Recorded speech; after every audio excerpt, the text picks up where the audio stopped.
prime of A, right? This is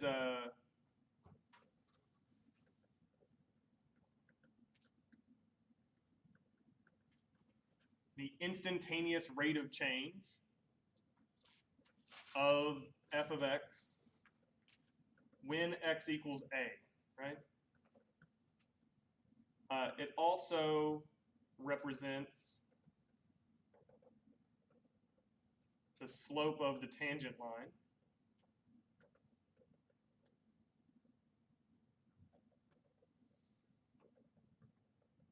At the point A, f of A, right? So there's this point on the graph, and f prime of A is telling us the slope of the tangent line at that point. It's also telling us how quickly that function is changing at that particular point.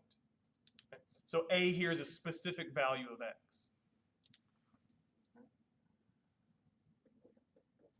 F prime of A specifically is defined to be the limit as h approaches 0 of f of A plus h minus f of A, all divided by h. There was an alternative definition that we learned, but I kind of like sticking with this one. We'll see it a lot. I think that this is the easier of the two to kind of get your head around. The denominator is certainly less complicated. Okay. So the derivative is specifically defined to be this limit.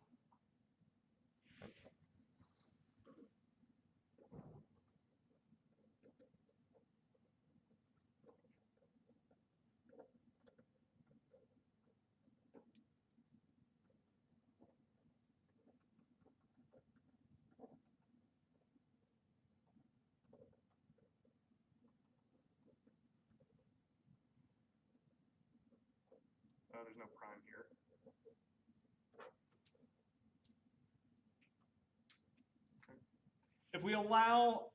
If we were to think about A though as changing, right? If we allowed A to be variable, so it's some value of x, right? It depends, it's all going to depend on what you plug in. Then f prime of x might be defined to be this limit that has variables in it. And that might give us a new function, right? F prime of x is a new function.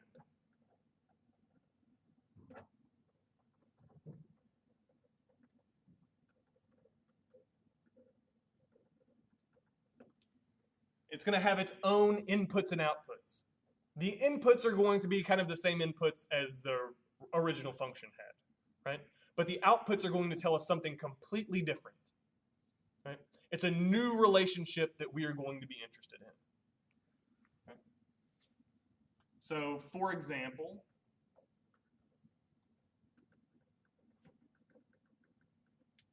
if f of x equals x squared, then by definition, f prime of x is the limit as h approaches 0 of f of x plus h minus f of x, all divided by h. Okay. That's just the definition of what it means to be a derivative, right? There's some small change h. This is the change in the output values divided by the change in the input value. And I want to see what happens as that change in inputs shrinks down to nothing. So f of x is specifically defined to be x squared. So this looks something like x plus h, the quantity squared, minus x squared divided by h. And then there's a limit as h goes to 0 here out in front of it. I still haven't evaluated that limit. Ooh, the focus changes every single time my hands get underneath of there, so sorry. I'll leave a little bit of time here for people to kind of like write down what I'm saying so you don't have to do two things at once.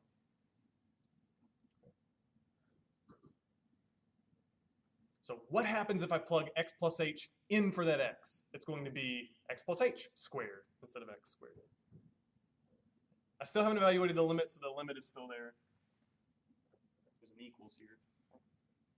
But now I might be able to kind of futz with this algebraically and see whether I can get rid of that h in the denominator. Because right now, if I plug 0 in for h, I get x squared minus x squared, which is 0, in the numerator, and I get a 0 in the denominator because h is 0. So it looks like 0 over 0, and I don't want that. Right? I want some function or some value.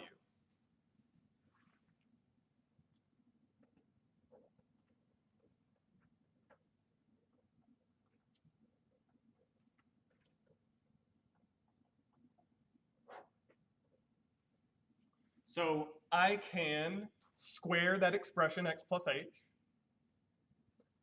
I'm going to get x squared plus 2xh plus h squared. So you can expand that binomial if you know binomial expansion, or if you've memorized how to square sums of two terms. Or you could write x plus h times x plus h and FOIL it out if you wanted to, if you were more comfortable that way. Either way, you're going to get x squared plus 2xh plus h squared. And we're still going to be subtracting the x squared there. I like this a little bit better. It allows these terms to kind of interact with one another. And it's really nice because I've got this x squared and I'm subtracting this x squared. So I have x squared minus x squared, which should be 0.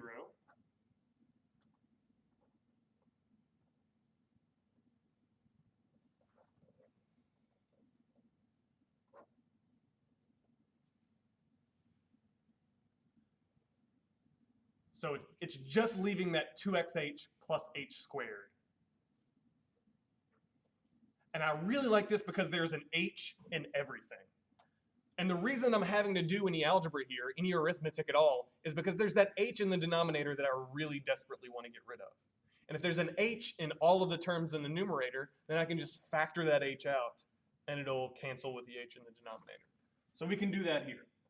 So that's the limit as h goes to 0 of h times 2x plus h divided by h.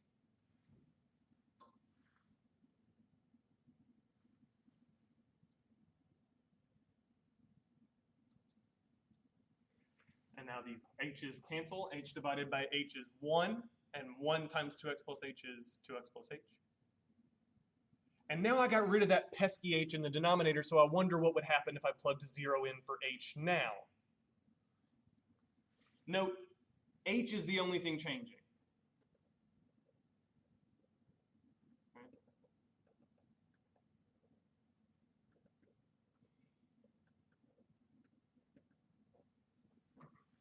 H is changing. The limit doesn't have x changing.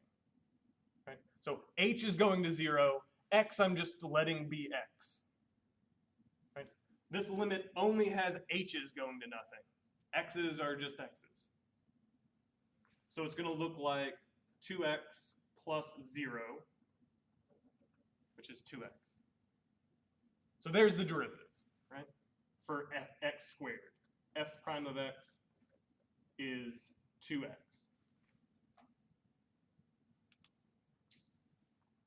And this may fit in with examples that we saw last time, right? Last class, we found out that if f of x was x squared, that f prime of 3 was 6. And we worked it out with numbers instead of x's. But now I could really easily do it for 3 or anything else, right? I know that all I have to do is double whatever the input is, right? So I can really quickly find f prime of 3 is 6. F prime of 0 is 0. F prime of 1 is 2. F prime of negative 1 is negative 2. F prime of pi is 2 pi. Right? I can really quickly tell you any derivative that you wanted to because I have this expression that tells me exactly what it is. Any questions about that? No. Okay.